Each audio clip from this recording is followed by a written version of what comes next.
ասում է, երբ որ մի մարդ ընդունում է, ոնց ասեմ, գնում է զիջման, կորցնում է իր եսը, պատրաստ է մատաղացու դառնալու։ Հիմա մեր հասարակությունը ոնց որ կամավոր ինքը իրեն խափելով, այդ ստերը ընկալելով, իր գլուխը մտցնելով, ինքը գնում է այդ մատաղացու զոհ դառնալու։ Նա չի մտածում։ Դա այսօր տաքսի է քշում կամ խանութիկ ունի, հացի փող ունի, նա չի մտածում, որ վաղը դրանից զրկվելու է, որ նրա երեխան այդ ամեն ինչը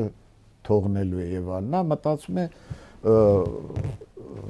այսօրվա այդ իր հացի խնդրի մասին եւ մենք կորցնում ենք մեր ազգայինը։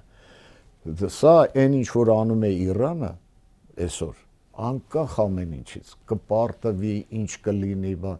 բայց այդ ազգային նույն իրենց դեպքում կրոնական մանավանդ ինքնազոհությունը եւ պինդ կանգնելը, սա գիտեք էպիկական բան է։ Իզուր չի որ Տրամփը դրել է էպիկական զայրույթ, թե ինչ այդ օպերացիա կոչում է, որովհետեւ այս ամեն ինչը տանել, ես չգիտեմ ուրիշ ժողովուրդ, որ այսօր դրան պատրաստ է։ Իրանցիները, ասում եմ, անկախ նրանից դուք լավ կարծիք եք, վատ կարծիք եք այդ իշխանությունների մասին, շիիզմի մասին, թե ինչի մասին, բայց Իրանը գիտակցում է իրեն որպես 3000-ամյա մշակույթի կրող, գիտակցում է, որ որպես իրեն ինքնագիտակցություն ունեցող ժողովուրդ եւ կանգնած է մինչեւ վերջ զոհերի գնով։